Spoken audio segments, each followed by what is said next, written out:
Bonjour à toutes et à tous et bienvenue dans ce nouvel épisode de Café avec Imen. Aujourd'hui, je reçois, je peux le considérer comme une pointure de l'écosystème PHP. Il est expert technique et formateur chez Sensio Labs. Il possède les certifications Symfony de la version 3 vers la version 8 et il partage sa passion chaque semaine dans sa newsletter Weekly Tech. Bonjour Guillaume, c'est Guillaume Lullier. Et merci beaucoup d'avoir accepté l'invitation. Bonjour, merci pour l'invitation. Bah, merci beaucoup. On va commencer vite, Guillaume. On te connaît sur GitHub avec le pseudo Geekignore. Ouais. Et pour ceux qui ne te connaissent pas, est-ce que tu peux te présenter en quelques mots, c'est qui Guillaume Lullier? Ouais, développeur depuis 15 ans maintenant. Ouais, quelque chose comme ça. 15 ans, bien 15 ans. Je travaille chez Sensio Labs. Ça, c'est mon quotidien. Je fais un peu d'open source. Et puis, passionné de tech, d'ordinateur, de... Voilà, de façon un peu générale. Quand tu es arrivé dans le développement, est-ce que c'était vraiment un choix, ou un hasard, une opportunité Comment ça a commencé avec toi? Non, ça s'est fait un peu par hasard j'ai toujours été passionné par le sujet, mais j'ai pas eu le parcours scolaire pour ça, pour être tout à fait honnête. Ça s'est effondré au collège. Déjà, voilà. Mathématiques, c'était pas mon fort. Pour les carrières, pour les parcours tech, c'était compliqué derrière. J'ai un peu pivoté par-ci par-là, et puis après je me suis reconverti en autodidacte, via l'autodidacte, notamment par Open Classrooms. Et puis après ça s'est lancé au fur et à mesure, et chez Sensio maintenant depuis, ça va faire 8 ans cette année si j'ai pas de bêtises. Ouais, c'est ça, 8 ans. Donc parcours autodidacte, et toujours passionné par le sujet, mais c'était pas un objectif au début, parce que le parcours scolaire n'était pas dans cette partie-là. J'étais pas très copain avec les mathématiques, on va dire. Oui. Et du coup, tu te rappelles de tes premières lignes de code, ou tu as commencé avec quoi J'ai commencé avec du C. Alors ça fait un petit moment, hein, je ne saurais pas en réécrire, je suis tout à fait honnête. J'ai commencé par du C, j'ai fait du C# en pré, pas du tout le même langage quoi que ce soit. Et puis ensuite, un peu les langages web. Alors j'ai pas touché à Java ou des choses comme ça a été majoritairement du PHP, du JavaScript. C'est à peu près tout.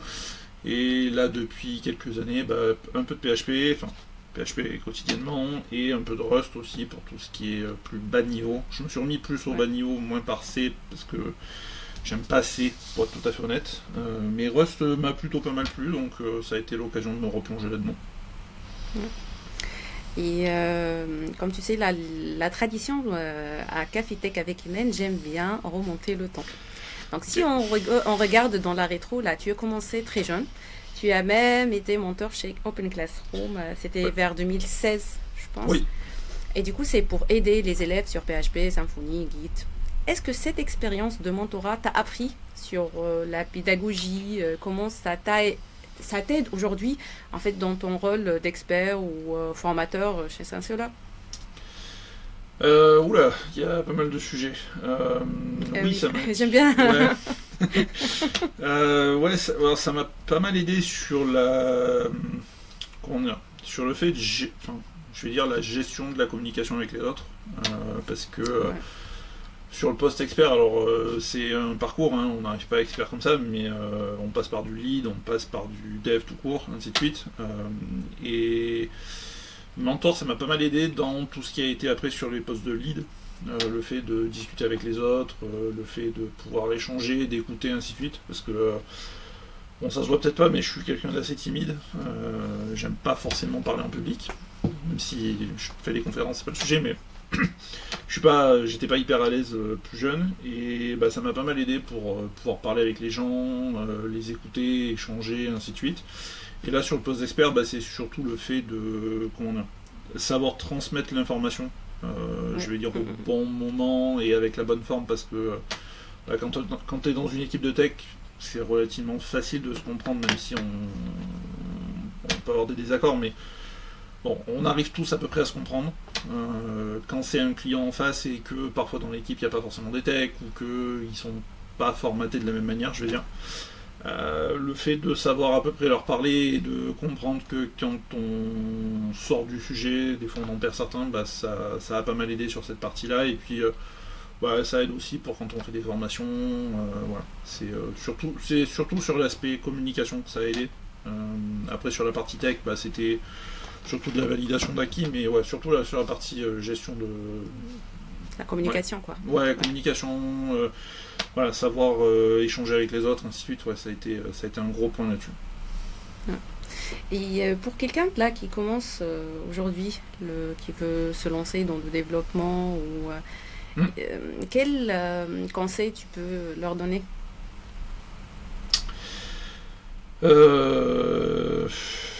Difficile parce qu'il y a plein de sujets aujourd'hui qui font qu'on se pose la question. Ça change quand même il y a 10 ans. Il y a 10 ouais. ans, c'est ça le problème. Sans parler de l'IA et tout, mieux, parce que c'est encore un autre sujet, mais je pense que peut-être le sujet le plus important, c'est peut-être de rester passionné, même si je sais que c'est pas simple au quotidien. C'est pas... Voilà, il y a des journées où on a juste envie de lâcher le clavier et de pas y toucher, mais c'est juste rester passionné et rester curieux, surtout. Parce qu'il y a plein de choses qui arrivent, il y a plein de chamboulements dans l'écosystème, dans le métier de dev, voilà. Il y a beaucoup de choses qui évoluent et je pense que c'est rester curieux, rester passionné et puis pas se reposer sur les acquis parce que voilà, il y a plein de choses qu'on fait aujourd'hui qu'on faisait pas l'année dernière et encore moins il y a 2 ans. Et ouais, je pense que c'est surtout ça, surtout rester curieux.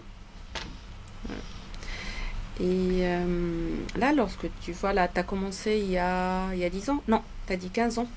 Ouais, alors il y a 15 ans, c'était plus en freelance, donc c'était pas sur des projets trop structurés.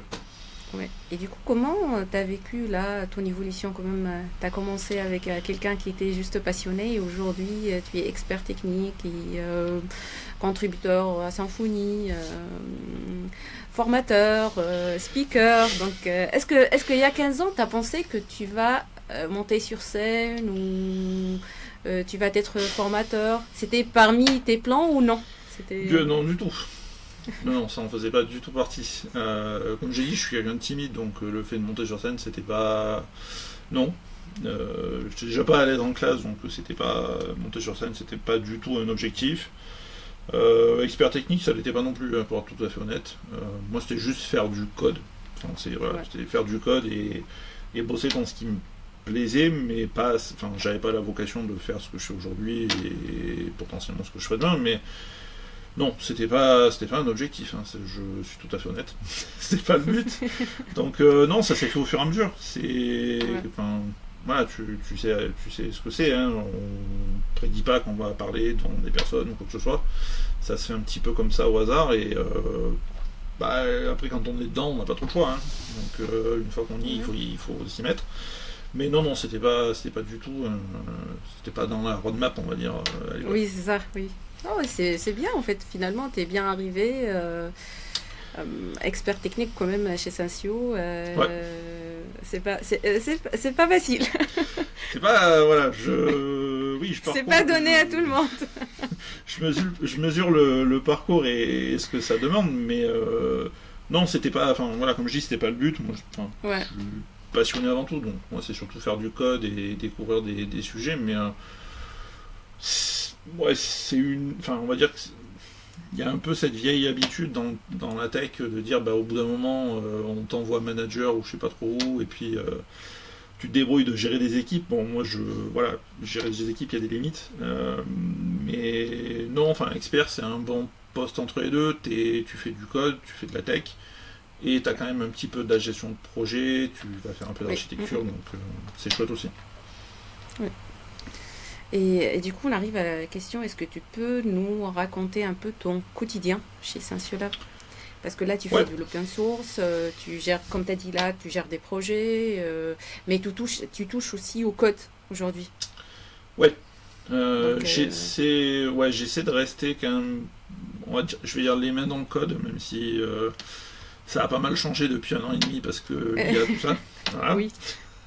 Mais j'essaie quand même de garder des poches où je fais que du code parce que sinon on perd l'habitude. Mais sinon, sur une journée, on va dire standard expertise, ça va être si on a un client à suivre, on va avoir peut-être une visio avec lui ou une journée dédiée pour ça. Et ça peut être de l'accompagnement, donc ça peut être de la montée de version, ça peut être de l'audit de qualité, ça peut être aider les devs à travailler sur une fonctionnalité, ça peut être faire de la review de code, ça peut être faire un peu d'architecture aussi, ça peut être des réunions aussi, réunions de gestion sur la deadline, voilà tout ça. Tu sais à peu près de quoi je parle. Pas forcément marrant, mais bon, faut y passer. Je dirais que c'est un poste un peu hybride dans le sens où t'es, je vais dire, presque un lead dev plus en quelque sorte. Donc tu gères un peu l'équipe de loin et dans le même temps t'es, je vais dire, la validation technique de l'équipe. C'est pas le terme que je cherche, mais c'est pas grave. Mais c'est en gros, t'es le renfort technique de l'équipe dans le sens où quand il y a une décision un peu importante à prendre, on va se reposer sur toi, et puis faut l'assumer derrière, faut la faire imposer à l'équipe. Donc c'est un peu un poste entre les deux, tu fais un peu d'accompagnement, un peu de tech, on essaie de garder des moments de tech dans la journée, mais voilà. Puis il faut se tenir à jour, il faut faire de la veille, ainsi de suite, ça change pas les bonnes habitudes, mais c'est un peu un poste hybride. Voilà. Ok. Guillaume, j'ai dit dans l'introduction que tu es certifié Symfony sur pratiquement toutes les versions, de la 3 jusqu'à la 8. Là, et du coup, chaque année, j'attends ta publication sur le Slack pour dire que c'est bon, je suis le premier à avoir la certification. En fait, passer toutes ces certifications, c'est un vrai marathon. De toute façon, pourquoi pour Guillaume c'est très important pour faire passer surtout toutes les versions de Symfony, toutes ces certifications. Pourquoi alors j'ai pas la 2, donc c'est la seule que j'ai pas et je peux pas la passer, donc je pourrais pas l'avoir. Voilà, tant pis. Pourquoi parce que en arrivant chez Sensio, j'avais l'objectif de passer à certif. Alors c'était Symfony 3 à l'époque, si je dis pas de bêtises. Je crois que c'était celle-là. Et premier passage, je l'ai raté. Alors à l'époque, la certif Sympho, c'était pas comme elle est aujourd'hui, c'est-à-dire fallait aller sur site. C'est pas sur Paris, c'était dans un centre. Fallait la passer, on t'enlevait tout quasiment, fallait tout, et c'était pas hyper. Tu sors de là, t'as passé 1 h 30, il fait chaud, t'as plein de questions qui tombent, tu sais pas forcément la réponse. Voilà, c'était pas hyper engageant. Et en arrivant chez Sensio, l'un des premiers objectifs qu'on m'a donné, c'est de dire faut passer assertif parce que Sensio. Et donc je l'ai retravaillé derrière et j'ai passé. Alors il me semble qu'après la 3, j'ai passé la 5 puis la 4, parce que je fais jamais dans le bon ordre. Et entre temps, la 3 a été obtenue. Et ensuite, c'est plus un. Comment dire ça ? C'est plus un challenge personnel de la passer. Oui. Voilà. Au bout d'un moment, ça fait plus partie des objectifs de toute façon, quoi qu'il arrive. Oui. Même si c'est bien parce comprends. que on va te dire faut la passer, hein, mais c'est plus un défi perso de se dire tiens, par exemple sur Symfony, tous les 2 ans, je vais me mettre à jour. Mais c'est plus le fait de se dire ok, j'essaie de suivre un petit peu ce qui se passe, parce que comme j'ai dit tout à l'heure, le problème c'est que quand tu es sur des postes comme le mien, des fois tu peux toucher de vieilles versions de Symfony. Oui. Voilà, là j'ai eu des clients récemment où c'est du 2.8, donc ça va faire quasiment 10 ans. Et tu les accompagnes vers des montées de version récentes, donc 7.4, 8, ainsi de suite. Et le souci c'est que si t'es pas au point dessus, tu sais pas ce qui a changé, ou alors tu sais pas comment ça a changé, et du coup l'assertif permet aussi de se dire ok, quand il y a une nouvelle version, est-ce que je suis à jour, est-ce que je sais comment ça fonctionne, est-ce que s'il y a de nouvelles choses qui ont été ajoutées, je sais m'en servir, ainsi de suite, ainsi de suite. Et pour moi, au-delà du défi, c'est aussi une façon de... Comment dire? Alors, c'est pas pour le badge ou quoi que ce soit, hein, le papier en soi m'intéresse pas du tout, je suis tout à fait honnête. Le fait de dire je suis certifié, oui, c'est bien, ça fait bien sur le CV, mais enfin, voilà, c'est pas ce qui m'intéresse. C'est voilà, le suivi des versions et le fait de se dire si par exemple sur une version je me rate, ce qui peut arriver, ça permet aussi de se dire ok, peut-être que là j'ai pas finalement j'ai pas bien suivi ce qui s'est passé dans l'écosystème, j'ai peut-être raté des choses, et du coup ça force aussi à se maintenir à jour tout le temps. Et je pense que c'est important parce que ça rebondit aussi sur le sujet de la veille qu'on fait un petit peu au quotidien. Et le fait de se dire voilà, ok, tous les 2 ans je vais passer ma certif pour voir si je suis à jour et si j'ai bien fait ma veille, voilà, c'est juste pour le fait de dire ok, est-ce que je suis à jour. Honnêtement, le papier ou quoi que ce soit, ça me passe à 3 km. Oui. Voilà, c'est un bonus, mais c'est pas du tout. C'est pas l'objectif. Non. Non. Et il y en a plein d'autres que je voudrais passer, mais il me faudrait des journées beaucoup plus longues. Voilà. Ok, et du coup pour tous les développeurs PHP qui nous écoutent et qui aimeraient se lancer, quels sont tes conseils de préparation? Est-ce qu'il faut penser la documentation officielle, s'entraîner sur des plateformes, ou est-ce que tu as des secrets pour réussir la certification? Alors j'ai un secret, c'est que je révise. Pour moi, c'est secret. Ouais. Bon, si personne n'écoute, alors ça va. Non, j'ai un secret, c'est que je révise très peu, pour être tout à fait honnête. Je révise quasiment pas la certif. En fait, ce qui marche plutôt bien, et c'est ce que j'ai remarqué, c'est la mise en pratique. C'est-à-dire, c'est juste le fait de dire, je sais pas, par exemple là, sur les versions, là, il y a eu le nouveau composant par Fabien, la TUI, pour le terminal. Lire la doc pour lire la doc, c'est bien, parce qu'on sait que ça fonctionne comme ça, mais ça va rien apporter pour la certification. Ce qui apporte, c'est le fait juste de le travailler, de dire j'essaie de créer quelque chose avec. Voilà, la pratique. Et moi, ce que j'ai remarqué, c'est que sur les certifs, le fait de savoir se servir de quelque chose permet de beaucoup mieux retenir que juste j'ai lu la doc ou je sais dans le code source où c'est. Voilà. C'est juste pour ça. Après, moi j'ai pas réellement de conseils. Je sais qu'à l'époque, c'était Smaïn qui était dev chez Essential il y a longtemps maintenant, qui avait sorti, alors je crois que la vidéo est toujours sur YouTube, je vais pas dire de bêtises, il avait sorti une vidéo voilà, où il avait fait un récap un petit peu de comment il avait préparé lui. Et pour le coup, j'ai pas grand chose de plus à rajouter sur ce qu'il a dit. Pratiquer, lire la doc, oui, c'est important parce qu'il y a des choses qu'on voit pas au quotidien. Mais surtout pratiquer et être curieux sur il y a une nouvelle version, je vais lire le blog, il y a les articles de Ravière notamment qui sortent pour les différentes versions, là, ça c'est top, parce que en quelques lignes tu as le condensé de ce qui est sorti, et moi je trouve que ça marche plutôt pas mal. Après il n'y a pas de bonne... voilà, comme je dis, je révise très très peu pour l'assertif parce que j'aime pas lire la doc, et... Comme en plus je suis formateur, je la lis suffisamment dans l'année pour pas revenir dessus. Ça c'est suffisamment pénible comme ça. Donc pour le coup, j'ai pas de bonne pratique. Après, je sais que ça peut sembler un peu bête, mais pas se stresser outre mesure par rapport au fait de l'avoir ou pas. Comme je l'ai dit, alors c'est pas parce que j'en ai plein la poche que ça change les choses, mais... ça change là. Voilà, mais en fait c'est juste que faut pas... comment dire ? En fait, il faut. Ok, c'est bien d'avoir la certification, mais aussi le journée pour aller avoir la certification, c'est plus, intéressant que l'assertif en lui-même. Donc, donc la préparation, là, le temps pour préparer, ça va être très. C'est ça la récompense finale, finalement. Oui, parce que c'est surtout là que tu apprends.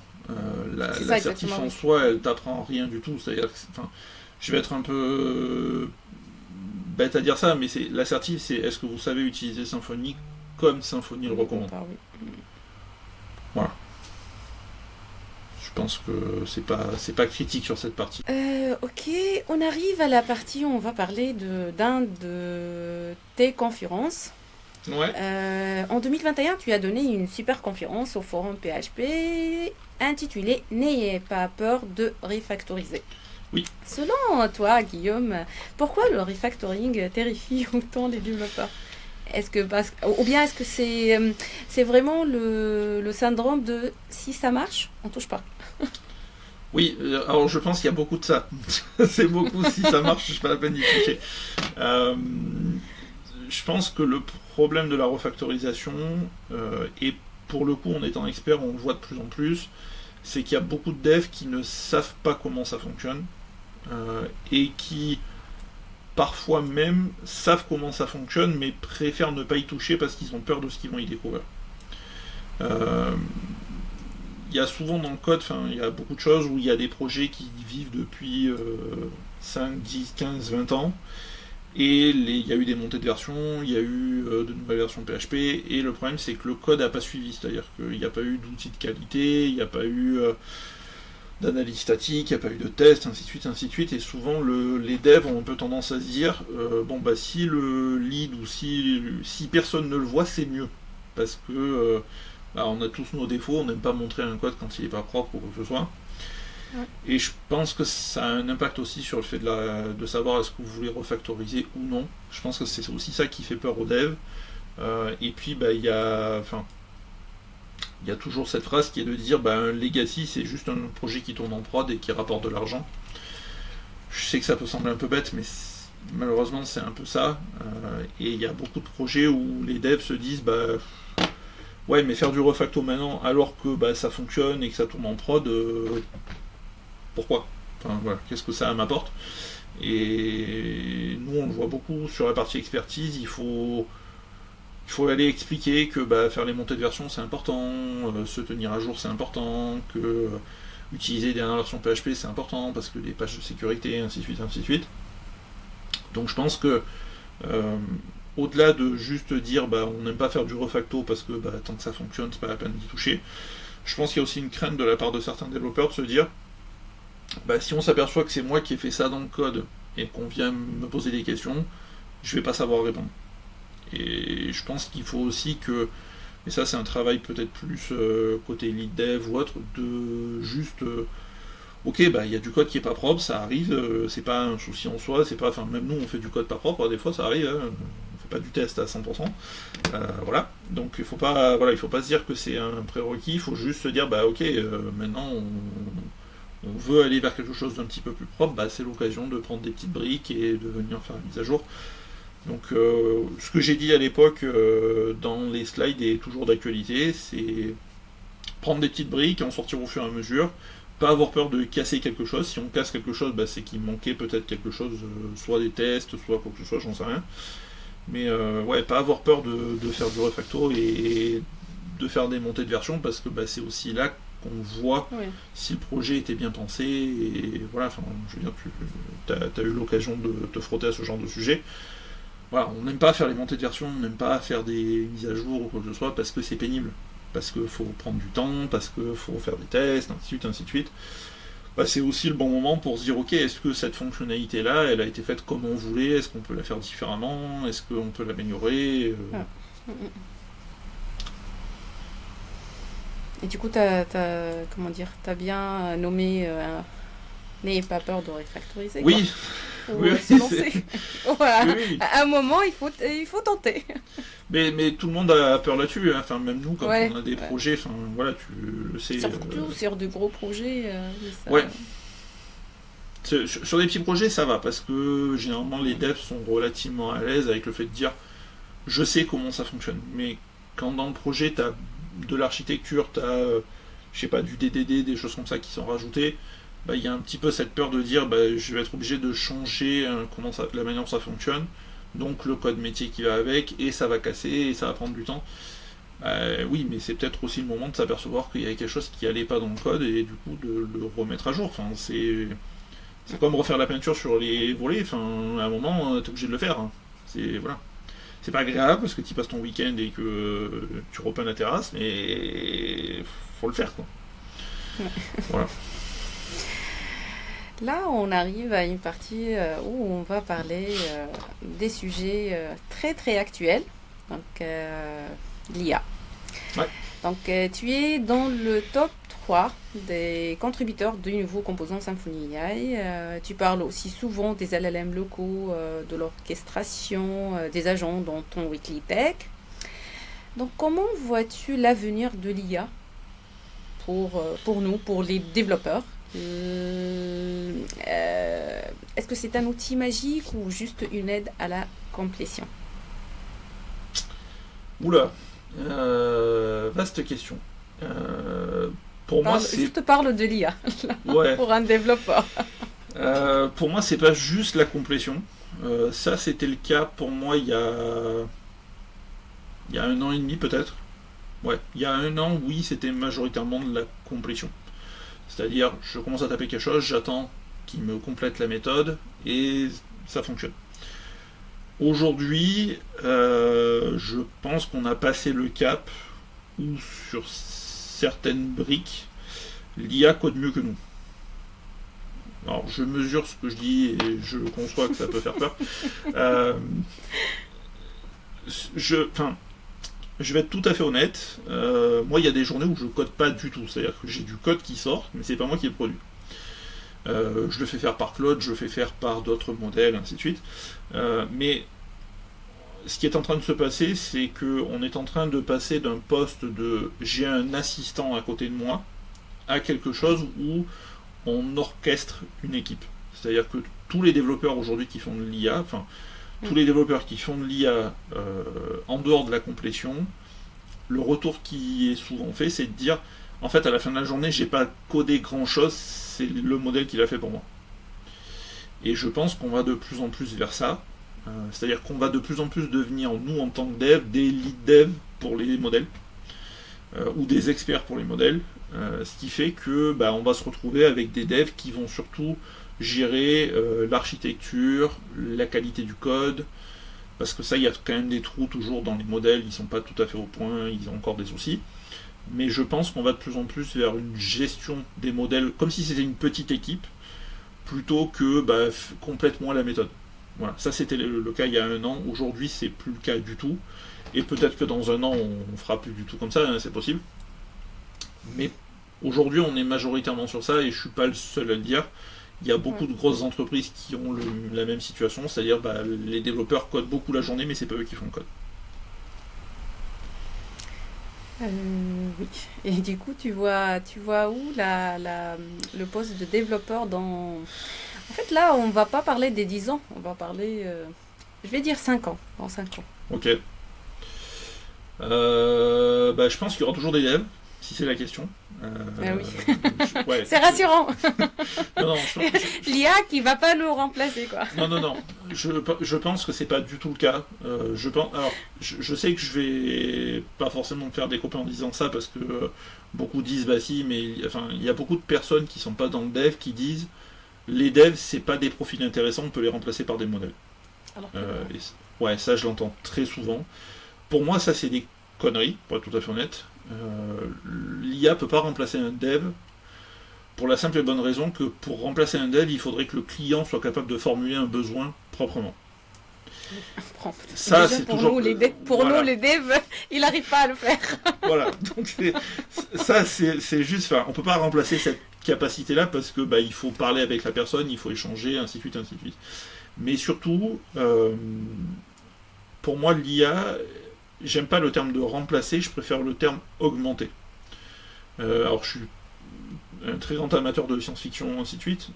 Il y a tout l'aspect cyberpunk, ainsi de suite, qui existe dans les courants de science-fiction. Pour moi, c'est une augmentation de nos capacités. Moi, ce que j'ai remarqué, c'est que je fais très peu de code moi-même dans la journée. Par contre, dans la journée, je produis énormément de code. C'est-à-dire qu'avec les modèles, c'est beaucoup de code qui sortent. Ouais. Et je travaille. J'aime pas le terme travailler, parce que voilà, mais mes journées de travail sont beaucoup plus longues que quand c'était moi qui faisais du code. Ouais. Parce que quand c'est nous qui le faisons, à la fin de la journée, tu es juste fatigué de sortir du code. Parce qu'il faut réfléchir, il faut structurer ton idée, il faut la mettre en place. Aujourd'hui, tu n'as plus cette... Alors les gens parlent de charge mentale ou de choses comme ça. J'aime pas le terme parce que pour moi ça veut pas dire grand chose, mais t'as pas ce poids de dire faut que je fasse du code. C'est juste tu donnes l'idée au modèle et il va le faire pour toi. Après, ça n'empêche pas le fait de le vérifier, de poser des règles, ainsi de suite, mais pour moi, on va plus vers ça. C'est-à-dire que dans 5 ans, le dev, il sera pas juste développeur, il sera développeur et il gérera une équipe à lui tout seul. Et je pense, non, je peux me tromper, je pense qu'on va avoir de plus en plus au sein des entreprises des petits pôles avec des développeurs, des fois des petites équipes de 1 ou 2 développeurs, qui seront capables de gérer beaucoup de modèles en même temps, avec beaucoup d'agents, ainsi de suite, et qui seront capables de faire le même travail que précédemment, mais beaucoup plus rapidement. Ce qui fait que, bon, je vais pas faire mon commercial, mais tu pourras prendre plus de projets en même temps. Alors, il faudra faire attention à la qualité, mais je pense que par exemple, une équipe d'une vingtaine de personnes, bah, ils pourront gérer beaucoup plus de tâches en même temps, sans avoir à la fin de la journée le fait d'être juste fatigué par ce que tu as fait, parce qu'il y a des réunions. Oui. Voilà. Et je pense que c'est plutôt pour ça. Je pense pas qu'on va remplacer les devs, je pense qu'on va les augmenter, on va leur rajouter des capacités, et ainsi de suite, ainsi de suite. Oui. Après, je sais pas ce que ça donnera pour être tout à fait. Et on verra, oui, on verra. De toute façon, là, pendant il y a 2 ou 3 ans, ça a beaucoup changé. Ouais. Depuis qu'on a entendu parler de ChatGPT jusqu'à aujourd'hui. ChatGPT, c'était cette année, c'était il y a 4 ans, donc c'est rien quasiment, voilà. Et aujourd'hui, on utilise toujours ChatGPT. Ce qui est marrant, c'est que dans la rue, tu entends parler de ChatGPT. Et tout le monde utilise. Voilà. Le problème, c'est que quand monsieur tout le monde ou madame tout le monde en parle dans la rue, quand t'es dev, ça fait rire parce que c'est pas du tout l'usage que t'en as aujourd'hui. C'est-à-dire que beaucoup sont encore sur je pose une question à ChatGPT et j'attends la réponse. Et nous, on n'est plus du tout dans ça. C'est-à-dire que nous, on a déjà posé la question à ChatGPT et même parfois, on le laisse se débrouiller tout seul dans la journée et il fait ce qu'on lui demande. Donc, voilà, je pense que c'est une évolution. Oui, c'est ça, exactement, oui. J'ai parlé de ta newsletter. Donc,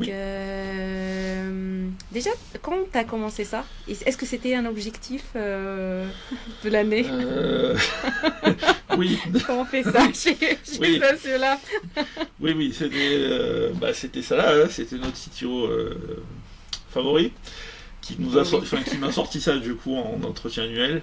Donc effectivement c'était un objectif de dire on lance une newsletter en interne. En fait il y en avait déjà une à l'époque, c'était Ravière qui l'a publiée. Oui. Et Ravière a arrêté en interne et moi je publiais déjà sur le Slack en interne sur un canal. Et le problème c'est que quand tu publies 30 liens dans la journée, ça fait pas mal de notifications. Oui, ça se perd quoi, c'est pas. Voilà, c'est pas, tu le perds. Centralisé. Donc l'idée est venue de dire on fait un mail. Donc tous les vendredis il y avait un mail qui tombait. Alors c'était pas à midi, je crois que c'était à 16h si je dis pas de bêtises, quelque chose comme ça. Et après j'ai ouvert la veille en dehors de Century Labs, donc je l'ai publié sur, à l'époque j'ai plus la plateforme de tête, l'ancêtre de Substack, j'ai plus le nom, donc ça me reviendra, c'est pas grave. Et maintenant sur Substack, et donc du coup aujourd'hui elle est publiée tous les vendredis à midi 15 par mail en interne et à midi 15 sur Substack. Et sur Substack, elle est en version française, en version anglaise. Voilà, parce que c'est plus simple et parce que j'ai des lecteurs qui sont un peu plus dispatchés sur la planète. Mais voilà. Et du coup, comment tu t'organises vraiment, Guillaume, pour faire une veille aussi riche et variée, honnêtement, sans faire de burn-out? Là, en fait, tu suis. En fait, tu parles pas que de PHP, en fait. Tu parles du Rust, Go, Melisearch. En fait, tu parles de tout, quoi. Et du coup, comment tu fais? Comment tu t'organises pour nous faire sortir? C'est ça chez chaque vendredi, donc chaque semaine. Ouais, alors quasiment tous les vendredis, sauf les vacances, j'essaie de garder les vacances tranquilles. C'est bien. Parce que sinon, c'est. Voilà. Bon, il y a des semaines où quand je pars en vacances et qu'elle est déjà prête, je l'automatise et elle part toute seule. Oui. Comment je prépare ma veille?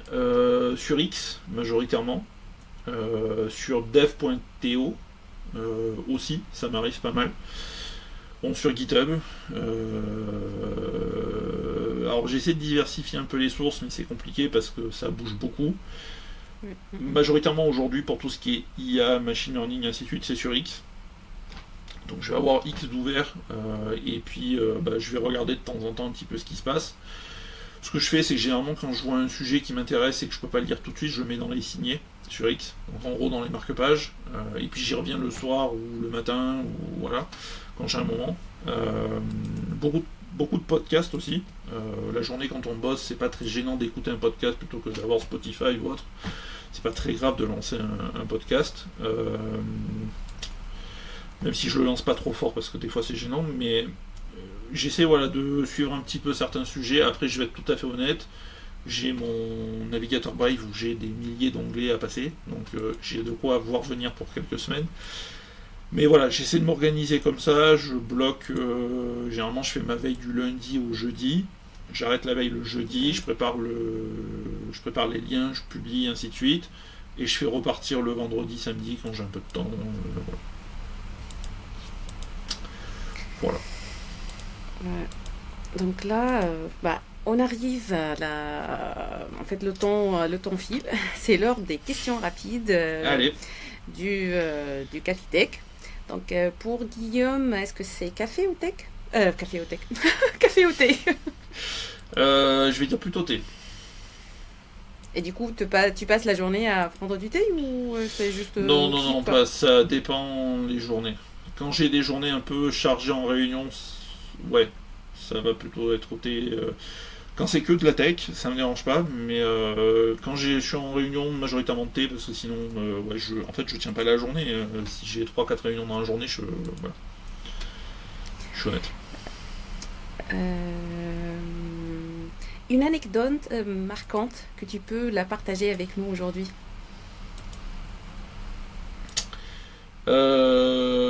Sur le talk de 2021, donc celui à la FUP, c'était ma première prise de parole publique enregistrée. Ah, c'est vrai? Ouais, c'était ma première fois sur scène. Donc ouais, ça a été ça a été compliqué pour réviser. Ouais, c'était la première sur scène, ouais. C'était la toute première. Et symphonie, alors je sais plus laquelle. Je crois que c'était la symphonie live, je crois que c'était l'année d'après ou je sais plus. C'était la première devant autant de personnes. Forum PHP, il y avait assez peu de personnes finalement dans la salle. Oui, parce qu'il y avait plusieurs tracks. Alors, je t'ai perdu. Hop, je dois avoir le son. Ah, je t'ai récupéré, c'est bon. Oui. En fait, lorsque... ouais, Symphonie Live, c'était la première devant autant de personnes sur cette partie-là. Oui. Et une personne, je sais pas, que tu as rencontré pendant tes 15 ans là sur la dev, et qui était une personne qui a marqué ta carrière.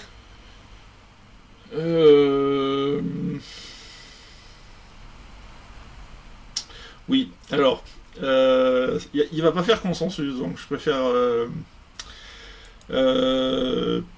première semaine où je suis arrivé chez Sensio, on faisait une semaine sur site, et l'une des premières personnes que j'ai rencontrées, c'est Julien Poli.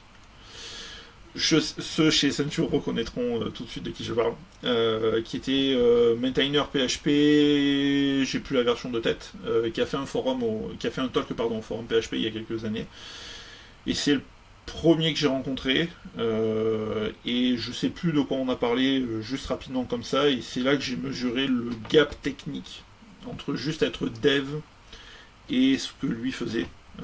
Et pour le coup, il y a plein de sujets sur lesquels après il a pu faire des présentations où je me suis dit ouais, il y a un gap gigantesque finalement sur ce qu'on est capable de faire, et je pense que c'est ce moment-là où j'ai eu le déclic de me dire ok, en fait quand tu es sur un sujet, il faut essayer de le creuser au maximum parce que il y a toujours quelque chose à apprendre, et il y a plein de choses que je ne sais pas, et bon, comme dit l'adage, je sais pas ce que je ne sais pas, mais voilà. Ok, donc merci infiniment Guillaume pour ce partage d'expérience honnêtement hyper riche. Merci à tous d'avoir suivi ce Cafitech. N'hésitez pas à liker, à vous abonner et à me dire en commentaire si vous aussi vous avez peur de Refactory. À la semaine prochaine. Au revoir.